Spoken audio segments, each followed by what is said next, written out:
Hey out there, YouTube family, and welcome to another edition of the Kevin Strong Show. And in this video, we're going to talk about deadly evictions. No humor in this particular video. Two incidents. One happened in Houston. I think the other one is in Tulsa, Arizona, where people actually have lost their lives because a person got evicted, probably got to the point where they had no backup plan and just started to kill innocent people. I've talked about this over a year ago. This is not something to brag about to say I told you so, because we're talking about the loss of human life. But I firmly believe when the nation went into an outright protest over the George Floyd incident, I felt at that point in time in society, that was like the straw that basically, whatever that saying goes, right? The last straw, for lack of a better word. So I think, yeah, it dealt with people who felt that police were being unjustly injustices that were done on unarmed black men. You can draw your own conclusions from that incident, but from a macro perspective, I thought that people are just fed up on so many different aspects of society, whether it be rightly or wrongly. And I thought that was the beginning of a massive mushroom that would balloon into national civil unrest. And now we're seeing it in the point where it's dealing with shelter. Can you imagine how society is going to unravel if some of these prognostications turn out to be accurate in terms of food crisis? You guys know I'm a big advocate about prepping to the point where you can have at least 6 months worth of food set aside, having some money set aside outside of the banking system. The 10-year Treasury is moving up at an alarming rate. That's the bond market is screaming something's about to crack. Liquidity is an issue. I'm not going down that rabbit hole today in this particular video, but once again, there's just a lot of civil unrest in our society today. And I think that's going to continue to get worse before it gets better. So please be careful about who you basically have an argument with. Stay away from road rage. Just be the better person and just go the other way, because you don't know what the other person is dealing with mentally and or financially. And you could really, really lose something special like your life over something very simple. But without further ado, let's tee up and get into this article. The first one, like I said, is out of Houston, and it says neighbors, friends, and police say a Houston man who fatally shot his neighbors after setting fire to their apartment house might have been set off by his eviction, which has been preceded by his financial difficulties during the pandemic and recent colon cancer diagnosis. So apparently what this story was about is that this guy was disgruntled for his financial and medical reasons. So he put the apartment complex on fire. He set it on fire to flush the residents out. And then when the residents came out, he killed them. So just a very, very horrific situation. Here's a guy who was wounded in that incident.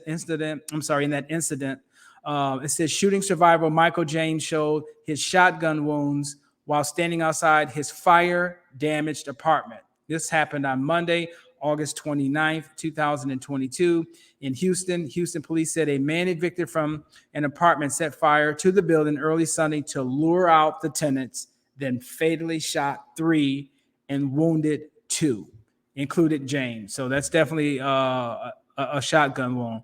Just a really, really sad situation. I'm almost at a loss for words for things like that. So let's go down here. It says the apartment owners, the apartment house's owner, who identified the gunman as Roy Carvin, along with neighbors and police, said the shooting might have been set off by the man's Saturday eviction.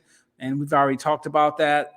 Doesn't kind of go out to talk about the age or anything like that of this individual. It says the deadly shooting in Houston was one of several in the United States this past weekend. Keep in mind, this article was just a week ago, including in Detroit, Portland, Oregon, which is just 2 hours west of my area, the greater Seattle area, in which people were confronted by random gun violence while at home or at a store or walking their dog. So this is a very situation, like I told you folks, please be careful out there. We're going to jump into another article. This was another situation where someone got evicted and as a result, apparently started killing people. So let me go ahead and share my screen here.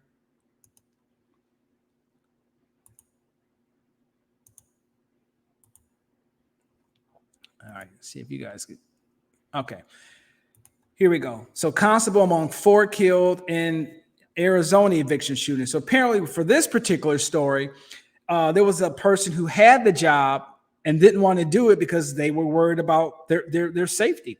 An Arizona constable who got the job earlier this year when her predecessor quit over frustration with eviction notices was fatally shot while carrying out the same duty. So you got a situation here. It's just really, really sad. The shooting happened around 11 a.m. Let's see, what's the date on this thing? August 26th. So it might actually happen the same day the Houston one came about. But let's see here. It was in an apartment complex in Tulsa. Constable Deborah and Angela, the complex manager, were attempting to serve an eviction notice on Gavin Lee Stansell when he opened fire, according to police. Fox Heath, 28, was fatally hit. Responding officers found her in the courtyard. SWAT team responded, pronounced her dead at the scene, according to the article. And apparently, this guy had a self-inflicted gunshot wound, just took his own life, apparently. So here's somebody just going out, just trying to serve an eviction. And like I said, this is a very serious situation.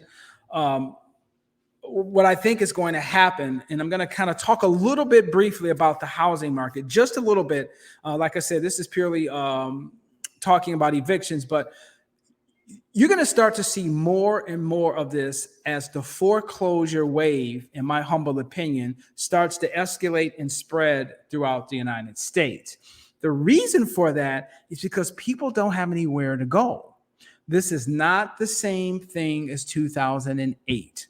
We are more globally connected than we are now. We've got a lot more consumer debt. The affordability crisis is at an all-time high. You've got inflation at a 40-year high. People are basically at their wits' end. And when you take away somebody's shelter when they don't have a backup plan, they're allowed to have a mental health trigger or a mental health event. Now, I'm not saying that the government is responsible for making sure these people are adequately housed. A lot of times I have an old saying is that if you have a problem at 11:58 p.m., just 2 minutes before the day is going to turn over to the next one, your problem probably started at 6 a.m. You may have procrastinated that whole entire day, and then in the 11th hour, you want society to step in and do something for you, which you could have done for yourself hours ago. So I'm not taking a side on this, but I'm just basically giving you my editorial opinion about I think this is a serious issue because of inflation and all the other things that people are dealing with in their lives. And when you take shelter from them, you're going to have these mental health breakdowns, and people just going to feel, why am I living? What else do I have to live for? So just like I say, just mind your P's and Q's. Don't get involved in insignificant arguments with people, because like I said at the top of this video, it's just simply not worth it, folks. So I hope you're enjoying this kind of content. I kind of want to mix it up a little bit, not always just talk about financing and housing. We'll do that for another video. Time will work that stuff out. I remember sharing a saying that I have with a good friend. I'm just going to call him D, because we've known each other for 30 years and we kind of agree or disagree on certain things. But here's my thing about whether you're talking about housing, finances, the stock market, pensions, all of these things that I've done research on. It's like, hey, you don't have to believe me. Life will always tell you how prepared you are or how prepared you are not. So take that with a grain of salt. So if you're enjoying this type of content, please, please, please smash that like button, comment, and share, because you know I care. Once again, please do me the honor of just hitting that like button before you click off the video, and I'll see you in the next one. This was The Kevin Strong Show.